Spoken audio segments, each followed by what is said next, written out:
सभी ने बीते दिनों में देश का सामर्थ्य और उसका संयम दोनों देखा है। मैं सबसे पहले भारत की पराक्रमी सेनाओं को, सशस्त्र बलों को, हमारी खुफिया एजेंसियों को, हमारे वैज्ञानिकों को, हर भारतवासी की तरफ से सैल्यूट करता हूं। हमारे वीर सैनिकों ने ऑपरेशन सिंदूर के लक्ष्यों की प्राप्ति के लिए असीम शौर्य का प्रदर्शन किया। मैं उनकी वीरता को, उनके साहस को, उनके पराक्रम को आज समर्पित करता हूं हमारे देश की हर माता को, देश की हर बहन को और देश की हर बेटी को ये पराक्रम समर्पित करता हूं। साथियों, 22 अप्रैल को पहलगाम में आतंकवादियों ने जो बर्बरता दिखाई थी, उसने देश और दुनिया को झकझोर दिया था। छुट्टियां मना रहे निर्दोष मासूम नागरिकों को धर्म पूछकर उनके परिवार के सामने, उनके बच्चों के सामने बेरहमी से मार डालना, यह आतंक का बहुत विभत्स चेहरा था, क्रूरता थी। ये देश के सद्भाव को तोड़ने की घिनौनी कोशिश भी थी। मेरे लिए व्यक्तिगत रूप से ये पीड़ा बहुत बड़ी थी। इस आतंकी हमले के बाद सारा राष्ट्र, हर नागरिक, हर समाज, हर वर्ग, हर राजनीतिक दल एक स्वर में आतंक के खिलाफ कड़ी कार्रवाई के लिए उठ खड़ा हुआ। हमने आतंकवादियों को मिट्टी में मिलाने के लिए भारत की सेनाओं को पूरी छूट दे दी और आज हर आतंकी, आतंक का हर संगठन जान चुका है कि हमारी बहनों बेटियों के माथे से सिंदूर हटाने का अंजाम क्या होता है। साथियों, ऑपरेशन सिंदूर ये सिर्फ नाम नहीं है, ये देश के कोटि कोटि लोगों की भावनाओं का प्रतिबिंब है। ऑपरेशन सिंदूर न्याय की अखंड प्रतिज्ञा है।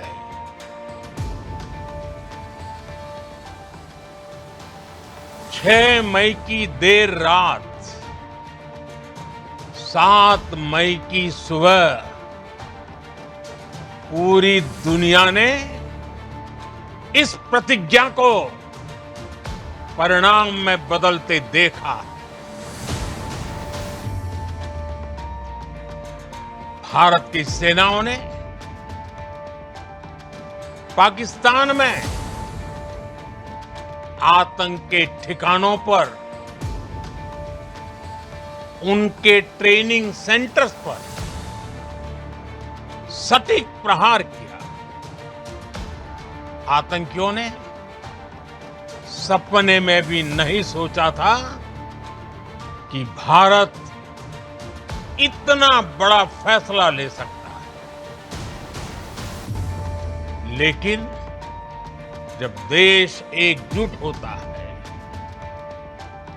नेशन फर्स्ट की भावना से भरा होता है, राष्ट्र सर्वोपरि होता है, तो फौलादी फैसले लिए जाते हैं,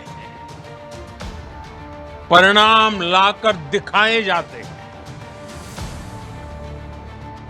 जब पाकिस्तान में आतंक के अड्डों पर भारत की मिसाइलों ने हमला बोला, भारत के ड्रोन्स ने हमला बोला, तो आतंकी संगठनों की इमारतें नहीं, बल्कि उनका हौसला भी थर्रा गया। बहावलपुर और मुरिद के जैसे आतंकी ठिकाने एक प्रकार से ग्लोबल टेररिज्म की यूनिवर्सिटीज रही है। दुनिया में कहीं पर भी जो बड़े आतंकी हमले हुए हैं, चाहे 9/11 हो, चाहे लंदन ट्यूब बॉम्बिंग हो, या भारत में दशकों से जो बड़े बड़े आतंकी हमले हुए हैं, उन सब के तार कहीं ना कहीं आतंक के इन्हीं ठिकानों से जुड़ते रहे हैं। आतंकियों ने हमारी बहनों का सिंदूर उजाड़ा था, इसलिए भारत ने आतंक के ये हेडक्वार्टर्स उजाड़ दिए। भारत के इन हमलों में 100 से अधिक खूंखार आतंकवादियों को मौत के घाट उतारा गया है। आतंक के बहुत सारे आका बीते 2.5-3 दशकों से खुलेआम पाकिस्तान में घूम रहे थे, जो भारत के खिलाफ साजिशें करते थे। उन्हें भारत ने एक झटके में खत्म कर दिया। साथियों, भारत की इस कार्रवाई से पाकिस्तान घोर निराशा में गिर गया, हताशा में गिर गया था, बौखला गया था। और इसी बौखलाहट में उसने एक और दुस्साहस किया। आतंक पर भारत की कार्रवाई का साथ देने के बजाय पाकिस्तान ने भारत पर ही हमला करना शुरू कर दिया। पाकिस्तान ने हमारे स्कूलों, कॉलेजों, गुरुद्वारों को, मंदिरों को, सामान्य नागरिकों के घरों को निशाना बनाया। पाकिस्तान ने हमारे सैन्य ठिकानों को निशाना बनाया। लेकिन इसमें भी पाकिस्तान खुद बेनकाब हो गया। दुनिया ने देखा कि कैसे पाकिस्तान के ड्रोन्स, पाकिस्तान की मिसाइलें भारत के सामने तिनके की तरह बिखर गई। भारत के सशक्त एयर डिफेंस सिस्टम ने उन्हें आसमान में ही नष्ट कर दिया। पाकिस्तान की तैयारी सीमा पर वार की थी, लेकिन भारत ने पाकिस्तान के सीने पर वार कर दिया। भारत के ड्रोन्स, भारत की मिसाइलों ने सटीकता के साथ हमला किया। पाकिस्तानी वायुसेना के उन एयरबेस को नुकसान पहुंचा, जिस पर पाकिस्तान को बहुत घमंड था। भारत ने पहले 3 दिनों में ही पाकिस्तान को इतना तबाह कर दिया, जिसका उसे अंदाजा भी नहीं था। इसलिए भारत की आक्रामक कार्रवाई के बाद पाकिस्तान बचने के रास्ते खोजने लगा। पाकिस्तान दुनिया भर में तनाव कम करने के लिए गुहार लगा रहा था, और बुरी तरह पीटने के बाद इसी मजबूरी में 10 मई की दोपहर को पाकिस्तानी सेना ने हमारे डीजीएमओ को संपर्क किया।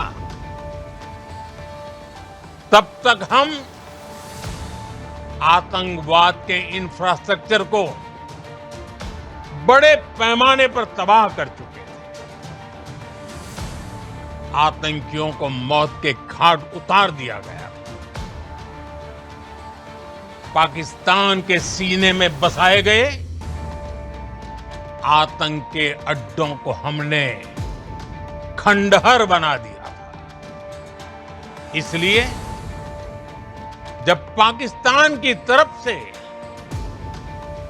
गुहार लगाई गई, पाकिस्तान की तरफ से जब ये कहा गया कि उसकी ओर से आगे कोई आतंकी गतिविधि और सैन्य दुस्साहस नहीं दिखाया जाएगा, तो भारत ने भी उस पर विचार किया। और मैं फिर दोहरा रहा हूं, हमने पाकिस्तान के आतंकी और सैन्य ठिकानों पर अपनी जवाबी कार्रवाई को अभी सिर्फ स्थगित किया है।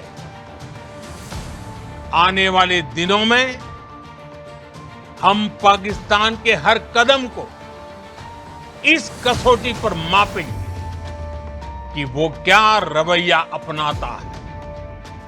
साथियों, भारत की तीनों सेनाएं, हमारी एयरफोर्स, हमारी आर्मी और हमारी नेवी, हमारी border security force BSF, Bharat के अर्धसैनिक बल लगातार अलर्ट पर है।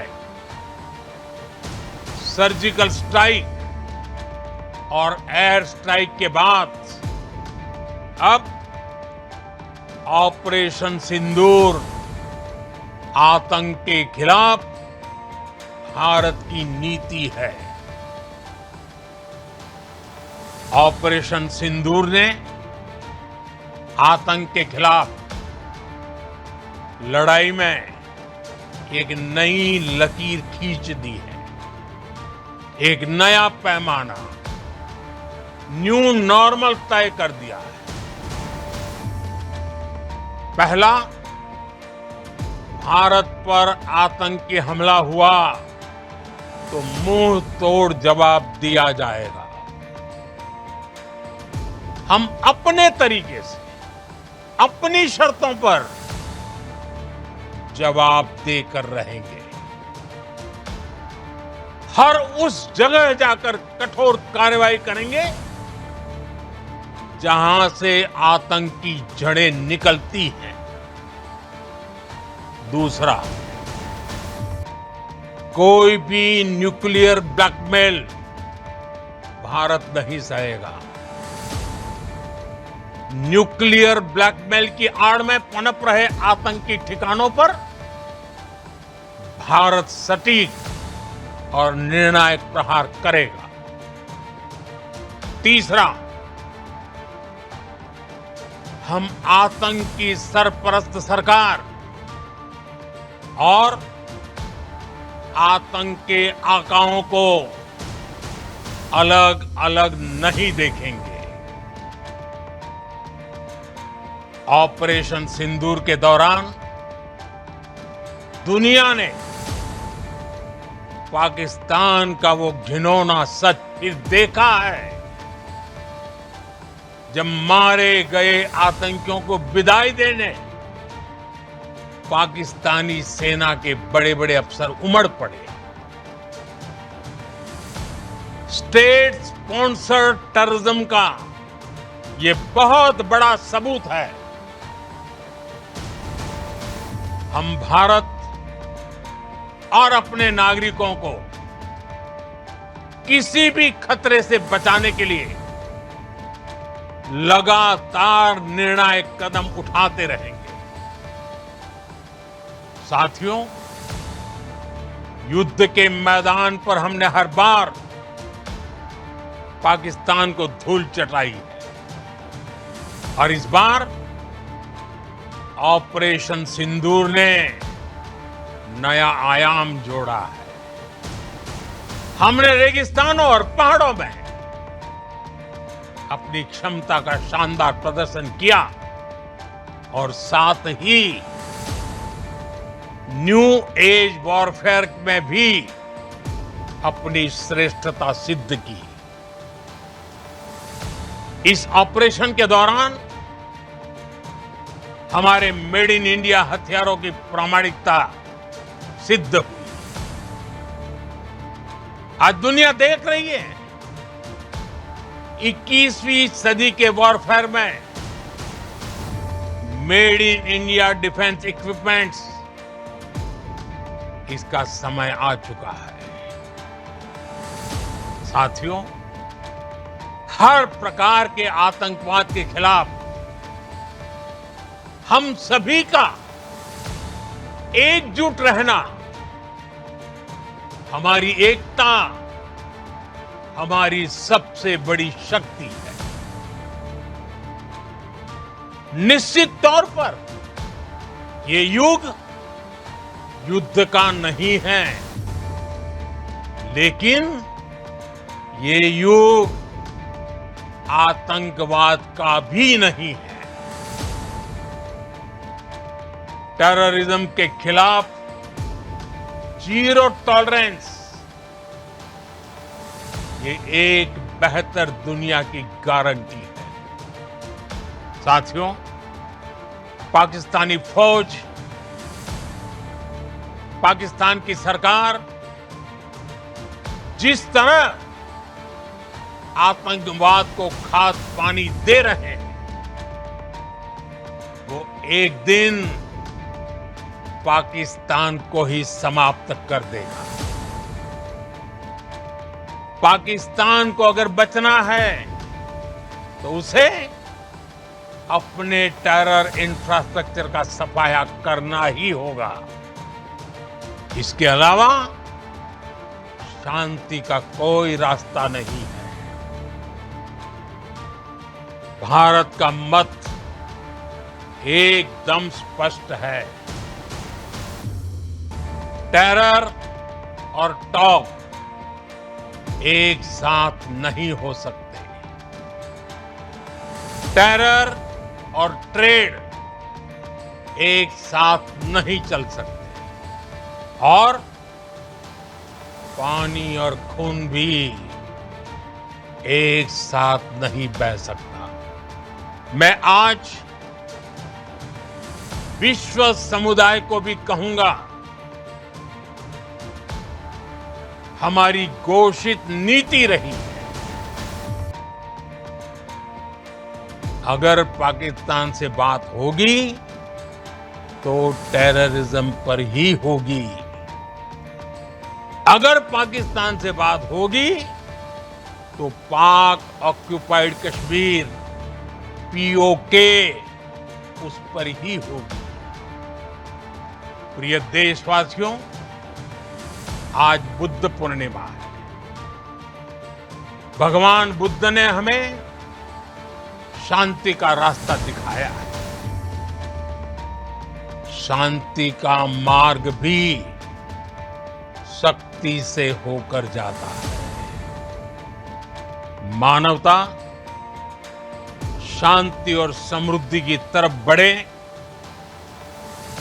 हर भारतीय शांति से जी सके, विकसित भारत के सपने को पूरा कर सके, इसके लिए भारत का शक्तिशाली होना बहुत जरूरी है। और आवश्यकता पड़ने पर